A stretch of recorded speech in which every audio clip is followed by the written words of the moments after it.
Welcome to the HCI family of podcasts. We're your source for personal, professional, and organizational growth and development.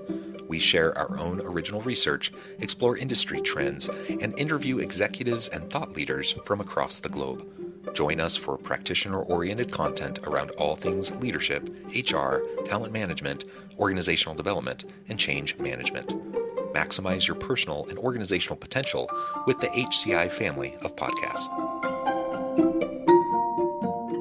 Kathi Enderes, welcome back to the conversation today. Oh, Jonathan, so excited to be here. Thanks for having me. It is a pleasure to have you back on the podcast. And today we're going to be talking about the Josh Bersin Company's roadmap for embracing agentic AI into HR by 2030. And this is a recent report by the Josh Bersin Company. It's also a series of programming and just the general effort that you're putting forth to help the profession, to help HR professionals move into the future of HR by embracing agentic AI. As we were talking just a minute ago, before we hit record, this is just such an important area. I think everyone's talking about AI, of course, but most people aren't really quite sure what to do with it. So many companies, are buying subscriptions to, Claude or to ChatGPT or whatever, and they're just telling people, okay, go play with it, go figure stuff out. But very few organizations are really, embracing it, having a plan, really moving forward in a strategic way. And especially, I think in the HR profession, where, historically at least, I think we've been a little bit slower to really launch full force into disruptive technologies.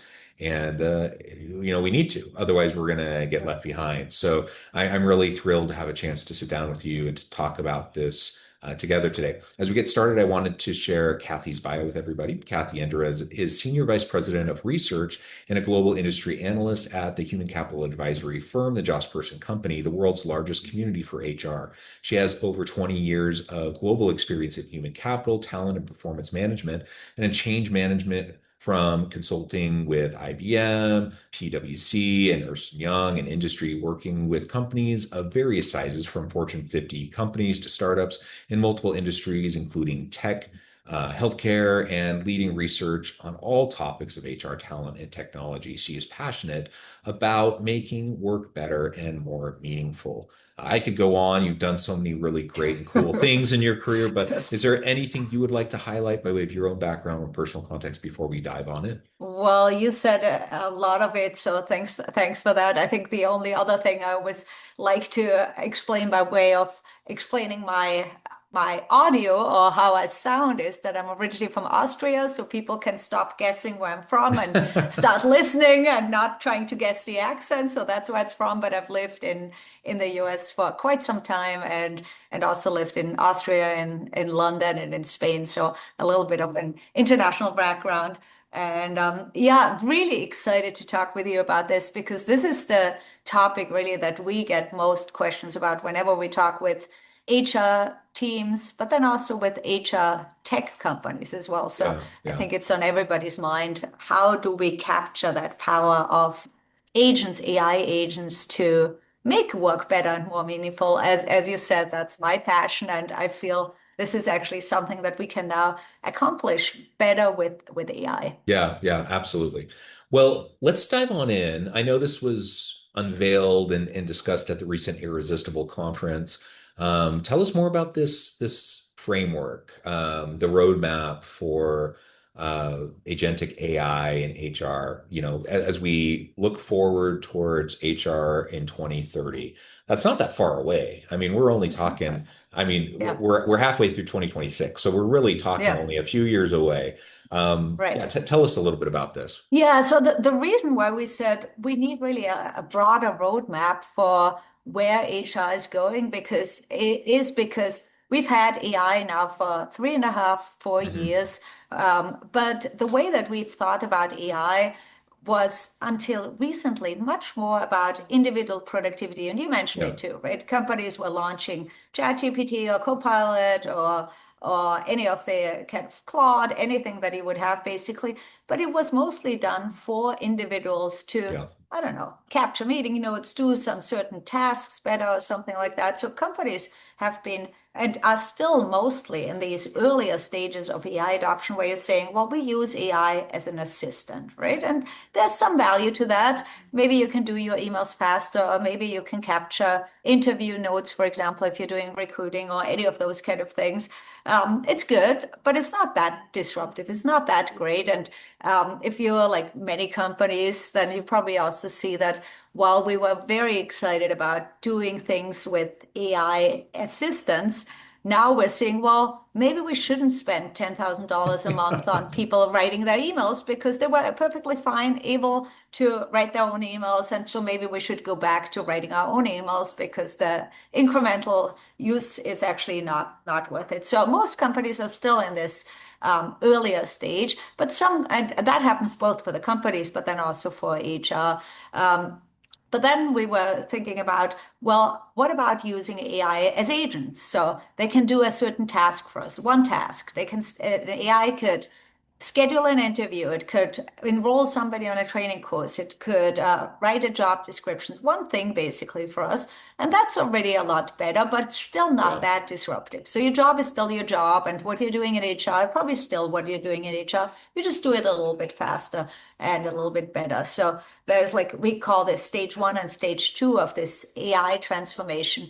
And but then there's a huge step up when you're saying, how about connecting some of these task agents with each other? So, for example, in recruiting, you might have a job description agent that connects with a sourcing agent, with a pre-screening agent, with maybe an interview scheduling agent all together. And suddenly you have an entire workflow that's going to be done kind of multifunctionally. And Hmm. then, of course, what happens to the job of a recruiter? That changes a lot, right? So then you're going to think about how do we redesign jobs, the workflows, where do we want people to be part of that versus where do we want the agents to do things? So things change a lot when you go there, but then also the outcomes can be much better. So you could say, for example, not only do we do things faster, but maybe we have a better candidate experience in this example. Maybe we get better candidates as well. Maybe we find the right people much more easily. So it's not just about efficiency. And then the fourth stage is when you have these fully autonomous end-to-end, what we call super agents that connect everything together in a fully autonomous way. So one example on the recruiting side, for example, would be for frontline workers, let's just say truck drivers from FedEx or UPS. You could potentially do, and they're already doing that in some cases, do the entire recruiting process end to end up to the hire decisions fully autonomously. And the hiring manager is just deciding basically who to hire. And then off it goes also for the onboarding and all of that, again, fully autonomously by an agent. Doesn't work for all professions. So for example, you're not going to do this for an executive that you have all of this autonomously, but you can already see how this is going to change a lot, how we do things when you have these fully autonomous things. So we saw that there's really an opportunity to help organizations to move on from these very early stages, stage one and two, to these higher stages, stage three and stage four. And so we did some research. We did a big study of many HR organizations. We saw that 68% of organizations are in stage one. So most Hmm. organizations are still in stage one. And by the way, that includes 20% that haven't even gotten really started on AI in a full Hmm. scale, basically. So most companies, if you listen to this and you're saying, well, we are kind of in stage one, two, don't be afraid, don't be unconcerned, because most companies are like that. You're in good And only company. 2%. You're in good company, exactly. You're in good company, exactly. But we said, well, the technology is already here. So what's holding companies back? In terms of moving up. And it's not that technology availability. In fact, I think all the HR leaders get a lot of calls from vendors all the time to sell them the magic solution with AI and all of that, whatever your domain is, whether that's in recruiting or whether it's in learning or in talent or in any of the other areas, HR operations too. But it's not so much about technology availability, but it's about redesigning jobs, redesigning workflows, redesigning the processes, and really transforming the HR organization around that. So that's where we saw the big need there, not so much to help people think about how do we use technology, but how do we do HR in a different way? Yeah, I think you hit the nail on the head. It's all about workflow. It's all about job redesign, right? That's So with right. Exactly. with all of the conversation around these really cool tools, and there are so many of them, and there's So many. constantly new tools being thrown at us, week in and week out. And they're fun to play with, but the tools themselves aren't going to accomplish much. You can Yeah, play with new tools, till you're blue in the face, but until you can have the coolest new tool, but until you start to yeah, think about redesigning the workflows, redesigning, actually thinking really strategically about job redesign, you're not going to have anything better than at most incremental improvement on that's actual right. productivity gains, right? And Yeah, and so that's what I really see in my work with leaders and with organizations yeah, is the biggest missing piece.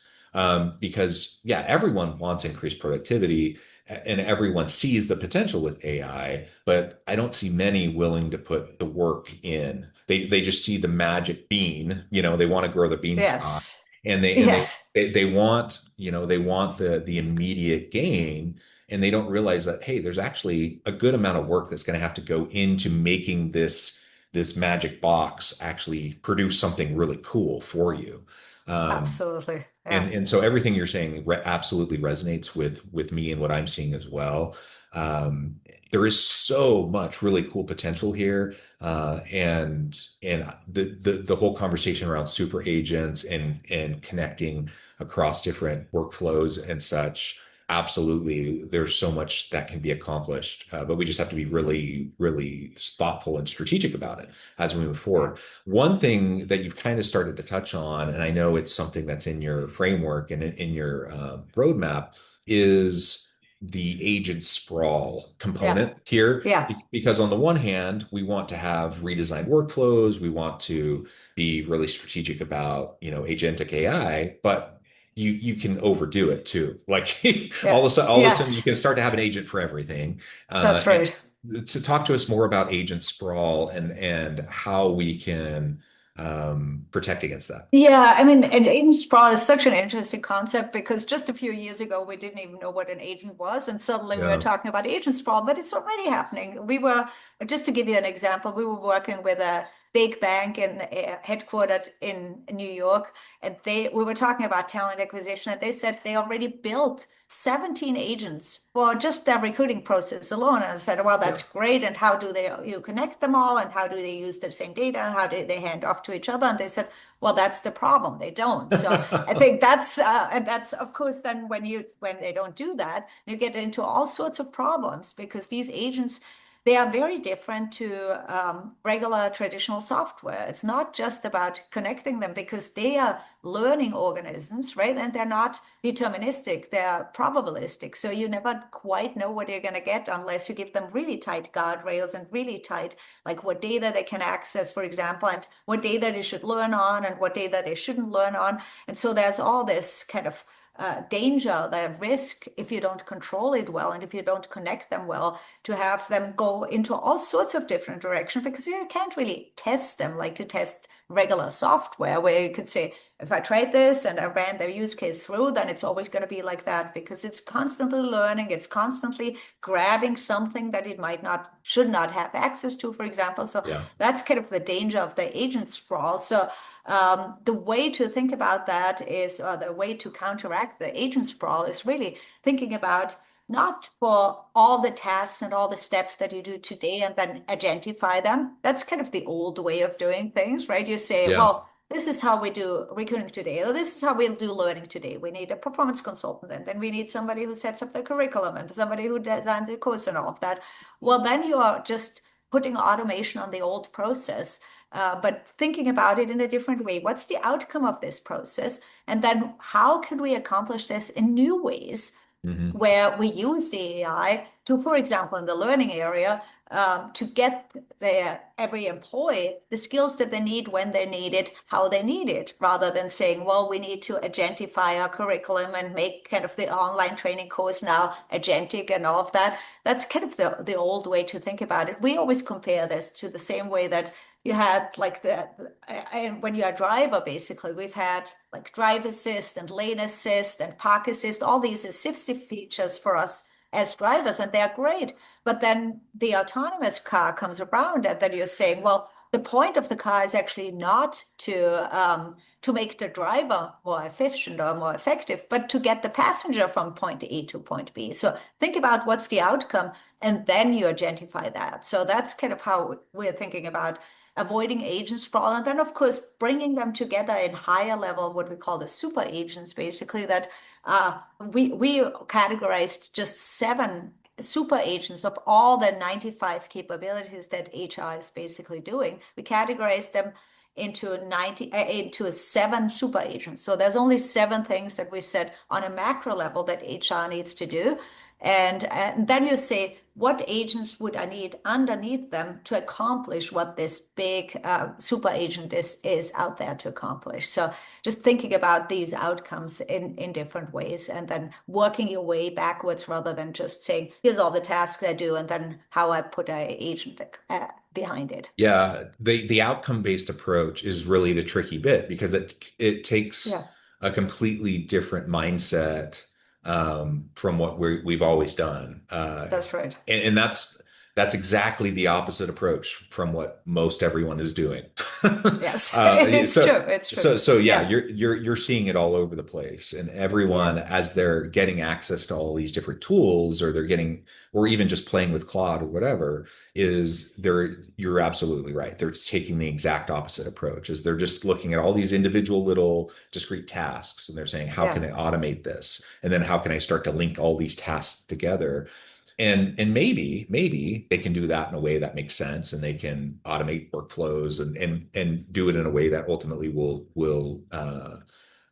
bring, great automated success for them. But largely that is just the wrong way to think about it. That and it's the wrong way to. it's hard to get out of the mindset, because of course that's how we've always done it.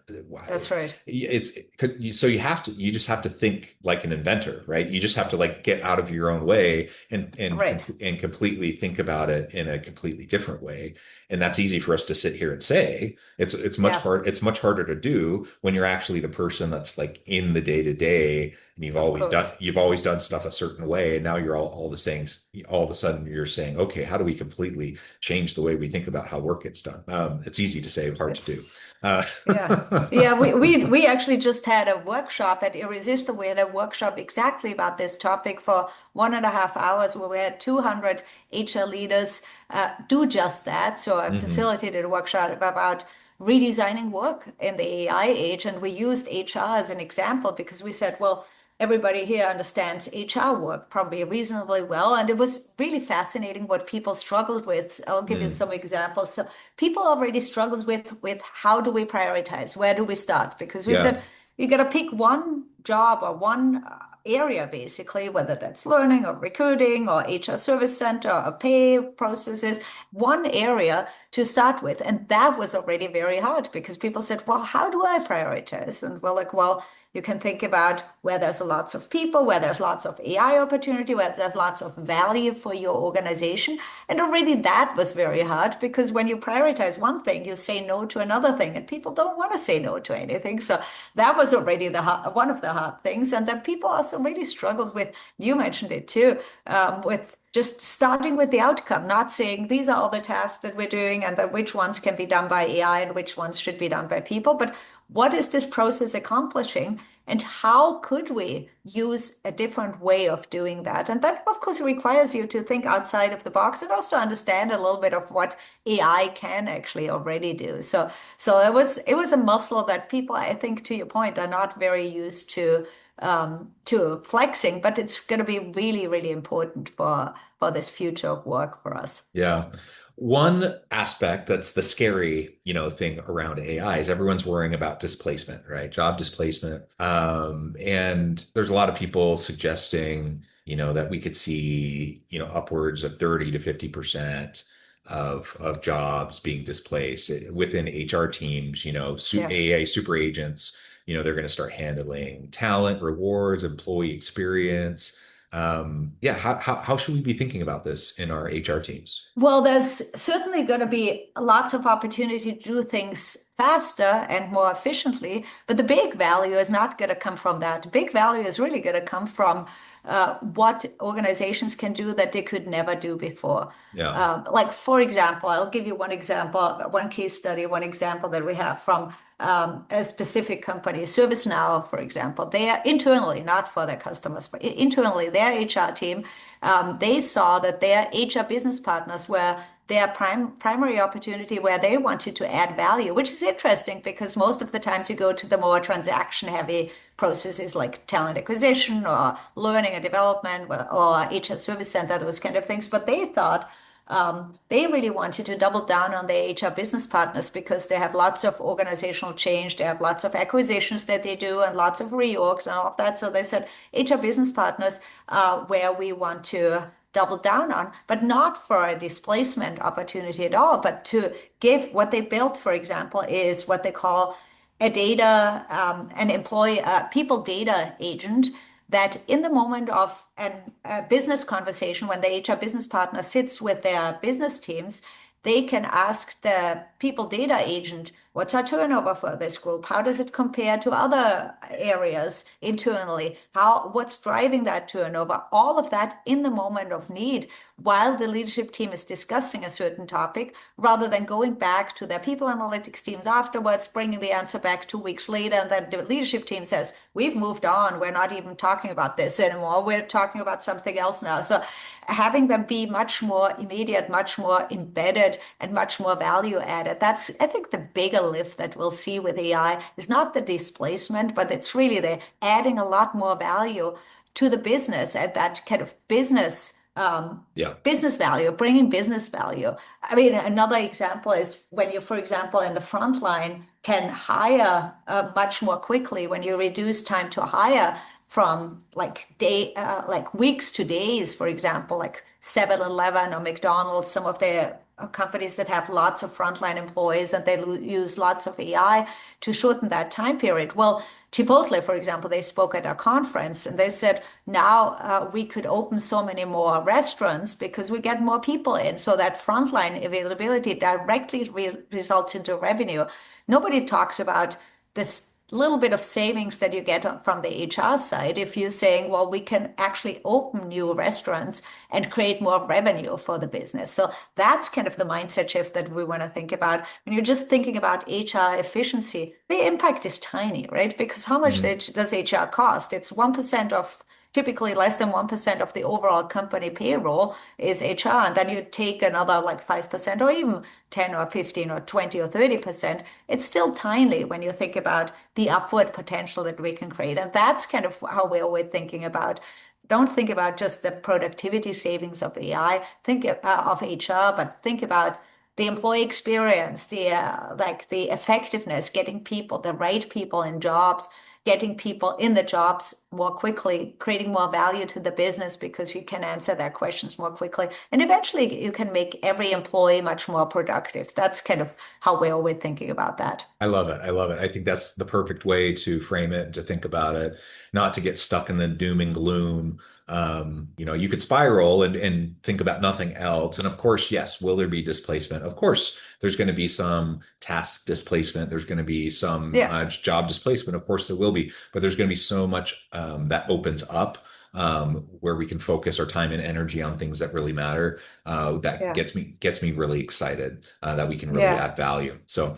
Kathy, it's been yeah, just a pleasure. I appreciate you taking your time to come on to share these insights and to share this vision for the future of agentic AI and HR for the future. As we wrap up, I just wanted to give you a chance to share with the audience how they can connect with you, find out more about your work, your team, and then give us a final word for today. Well, thank you, Jonathan. Time is flying, of course. So it's always fun and it's always great to talk with you. So thanks for that. Yeah, you can find me on LinkedIn, connect on LinkedIn. I just basically put my name in and you find us and all the information, all the insights about HR 2030 on our website, joshbersin.com, and then you do /HR 2030, pretty straightforward. And we really see this as an ongoing program to help the HR profession to move into the future. So my last words, maybe for everybody who's listening, don't be concerned about that. I see this as a very positive movement, a very engaging and empowering movement for all of us in HR to add much more value and to have more fun at work too and do the things that we're here to do. Wonderful. Kathi, thanks again. It's been a pleasure. I encourage the audience to reach out, get connected, find out more about what Kathi and her team can do for you. Check out the report, check out all the great resources. And as always, I hope everyone can stay healthy and safe. They can find meaning and purpose at work each and every day. And I hope you all have a great week.